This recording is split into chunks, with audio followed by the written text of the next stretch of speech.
Shalom Israel, shalom, it's your brother Malak. Hopefully everyone is doing wonderful today. Family, I know there's been a lot of protesting and rioting. The people are frustrated and they're looking for answers. They're looking for not only answers, but they want results with those answers. And it's sad to say that over the years, our so-called black leaders have not only misled, but in many cases sold our people out. Especially in mainstream religion. And our people really have a bad taste in their mouth when it comes down to what we call religion. And it's like Torah gets thrown under the bus, or the Bible gets thrown under the bus. But that's because most of these people really haven't even read the book. And there's a lot of people out there that demonize the book that maybe have picked up one or two scripts from here and there because they have no understanding. They have no ruach. But the remedy is in the book. People want to talk about protest. The biggest protest you can really do is build up your own economics. Stop spending money with the adversary and build up your own financial system.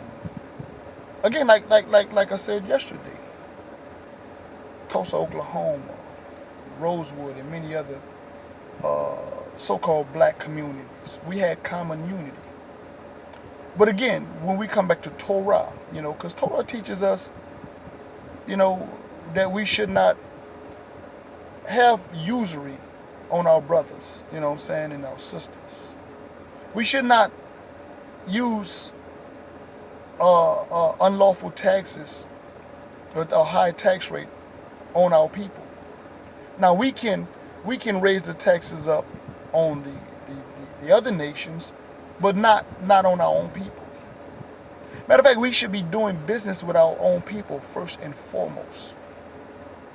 It's like I say, we had communities that had bus lines and cabs and hospitals and schools and movie theaters and restaurants, but we wound up trying to assimilate into white communities and stuff like that. Even during the Great Depression, when most of their communities were doing bad, our communities were flourishing.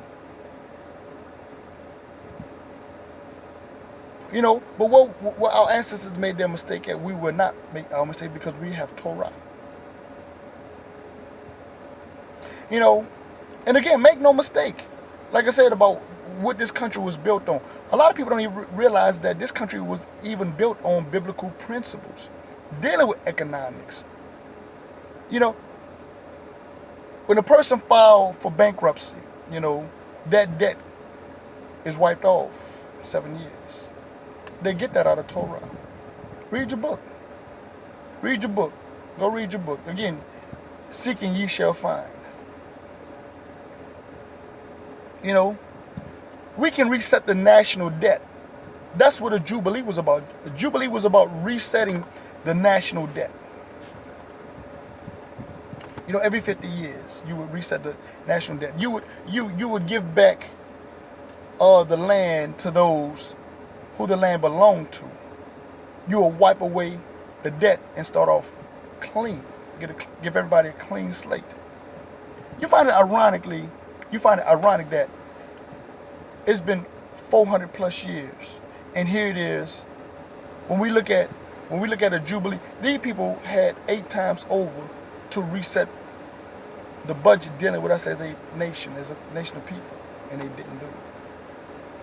Let that marinate in your head. Just think about that for a second, for those that really have spiritual eyes. Because again, it's going to come down to economics. These nations are going to give you their riches. But what are you going to do with it once you get it? See, if you don't understand the mindset right now about trying to build something economic, okay, I'm not telling you store your treasures on earth. But again, you have to understand how things work right now, so therefore you can be more proficient and better at it once you inherit the kingdom. But we mistreat our own people. Again, Brothers and sisters will hate you for doing good or trying to build something instead of asking, how did you do that? Or how can I learn that? And most of these brothers and sisters that are doing well will help, will teach you, will show you. But I don't want to digress.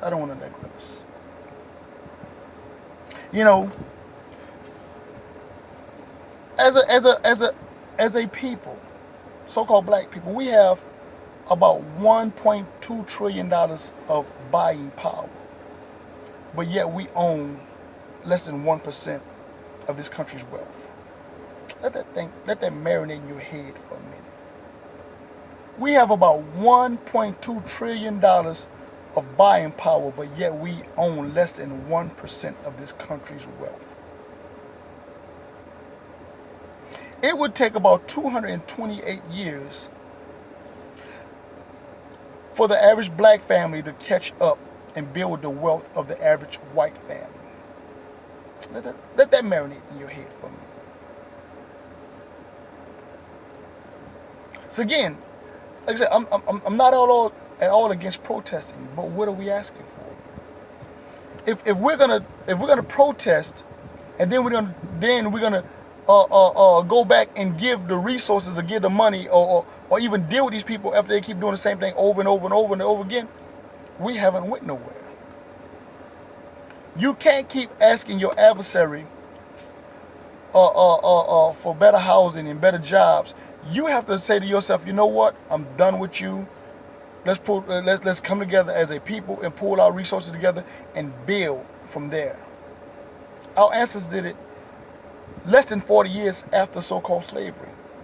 Make no mistake, we're still in bondage. It's just modernized. It just adapted.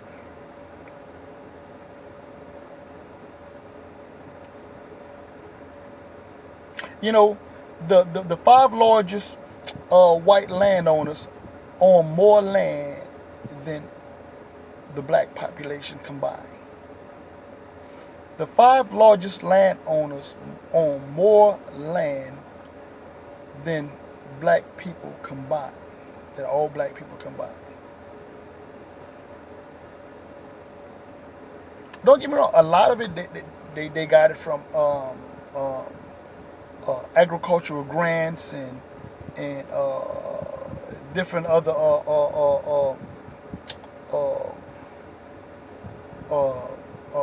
business loans or not only agricultural loan but land grants and stuff like that, especially during the 17th, 18th century when this so-called country was in its infancy. But the point is, family, is we keep asking the adversary, but what are we going to do for ourselves? And the Torah is the answer. The biggest protest we can do is come back to Torah. Torah even has a welfare system that take care of the fatherless. You know what I'm saying? The widow, the elderly. Again, these people built off their society off the book. Again, they can easily fix the debt, wipe everything away, forgive all debt, and start all over. Rebalance the books every 50 years. That's a jubilee. They can reset the national debt. But we're not worried about. I'm just showing you that they can do it and where they get it from. Again, I'm not against protesting, but what are we asking for? See, again, many people have been sold that lie that the so-called white man wrote the book. This came from our ancestors. They took our records and built their kingdom. We need to take our records back and build our own kingdom. That's what the book is about. Coming back to your contract. You know what I'm saying? Torah is covenant. Covenant is contract. What are you asking for? What are you protesting for? Like I said, family, you know, go read the book of Leviticus, around about the 24th, 25th chapter. Matter of fact, read both 24th and 25th chapter. Matter of fact, go back, start at the 23rd chapter. Because again, talk about dealing with economics. You want to talk about protest? We spend more money on these people's so-called holidays, dealing with their pagan rituals, than anything. If we come back to Torah and we follow the high holy days of the Most High, you will cripple these people's economy. You ain't picked up not one sword. Again, I'm not anti-sword or protecting yourself. Again, like I said, I ain't just bought one, I got more. But anyway, that's a whole nother subject. But if we would come back to the high holy days, that's the biggest protest you can do. Come back to the high holy days. Stop celebrating things that don't benefit you. 4th of July, because guess what? That's coming up next. Thanksgiving, Christmas, and all these other unholy days. And come back to Torah. Follow the laws that the Most High gave you. Follow the culture, the customs that the Most High gave you. Follow the high holy day. Follow the holy days that the Most High gave you. Again, I hear brothers talking about building generational wealth. Well, I'm going to get me multiple wives. I'm not against that. But again, you can't even take care of yourself. I'm pro biblical marriage, monogamy or polygyny. But my point is, if you can't take care of yourself, why are you going to get one wife, let alone 2, 3, or 4? Not only that, if you are putting your wives in a system and you have a plan to build your own company, your own enterprise, to generate generational wealth for your children, for your sons and daughters, what are you doing it for? Because again, this is what this is about. If you're trying to, this is another way of protesting, building generational wealth, but not taking your family and putting them back into poverty or into more poverty. Again, what are you asking for? Like I said, a lot of times our people don't like to talk about these subjects because it makes them uncomfortable. But again, if you're not willing to talk about the whole book, what are you teaching? What do you believe in? You can't just keep on picking and choosing what to talk about. You have to be able to really talk about the book from front to back.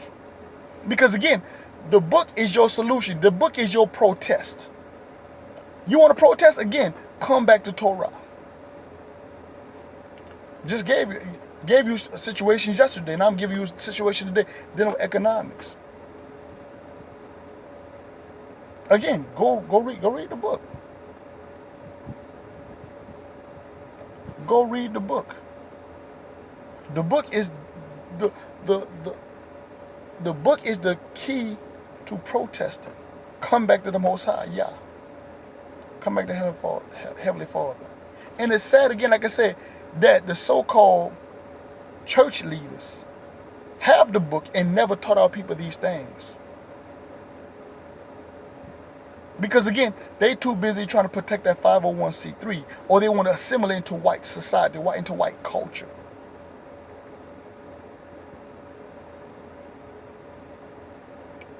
You know what I'm saying? If you're anti-Torah, then you're anti your people. You're anti-Most High. You're anti-Hamashiach. You know what I'm saying? You're anti-protest. Again, family, just want you to think about that. Get in the book, study to show thy self-approval. You looking for remedy? Torah is remedy. Dealing with your economic situation. Trying to help you build generational wealth. Where you can deal with one another, have businesses and support one another's business and stuff like that, and build up wealth and economics for for your future, for your family. Again, I'm not telling you store your treasures here, but if you can't get it here, this captivity, what most people don't get, is a training exercise in many aspects. If you ain't gonna get it here, how you gonna get it in the kingdom? If you're not learning nothing now, how you gonna learn it in the kingdom? Because the same mindset and the same spirit you have now, you're gonna have in the kingdom. You don't want to deal with the issues now, you ain't gonna want to deal with the issues in the kingdom. I mean, it is what it is. You know. Now some people probably feel like I step on some toes. Again, I hope and your toes being stepped on, I hope it related to something in your brain and caused you to react, so we can go ahead and you can get your foot out of your mouth, so we can go ahead and get this shit popping. But again, family, we got to get out of our feelings, man. The answer to all the, again, and not that I'm perfect, my walk is not perfect, but one thing I'm willing to do is sit down with anybody. I'm willing to talk about any subject. I'm willing to try to resolve any issue in Israel. What we can build, all assemblies, all organizations, all camps. We have the answer. We have Torah. We need to put away the egos. We need to put away the egos. And we need to come together. Again, we want to pick up a sword. But again, pick up a sword, fine. We could do that as well. Went over that yesterday. But this is the problem. Like with our people out there, even with our people out there in the world. If you put them signs down and you pick up a sword, you pick up something to defend yourself besides a brick, you pick up a firearm, you know, you send a clear message. I ain't saying shoot nobody. I'm saying people understand, especially if you can stand righteously in unification. What are you asking for? Again, the whole world is watching. The whole world is watching. But Negroes gonna go out there and steal sneakers, TVs, and foolishness. Again, some people they're just looking for an opportunity to do some mischief. And you have people that are out there that are really taking these things serious, and they won't change. Again, like I said, you're gonna have to weed out these people. We have to weed these brothers and sisters out that are looking just to create problems. Because we can't keep looking at the adversary for answers. He's showing you. He's been showing you over and over. He don't have the answer. He have the answer, but he ain't gonna give it to you. But because he got your records. Your answers to your solutions, to your problems, is in Torah. The biggest protests come back to Torah. Learn how to do business with each other. Learn how to not only do business with one another, but build family inheritance and legacies with one another. Not tear it down. Not tear one another's hard work, down. Because again, there's those spirits that are out there. They are jealous because some brothers and sisters have become successful. Again, weed those people out. Because there's enough wealth, there's enough resources where everybody can have enough to not only survive, but to enjoy life and be comfortable. But anyway, family, I'm going to leave it there. Again, I hope everyone have a wonderful day. That being said, as usual, peace, love, shalom.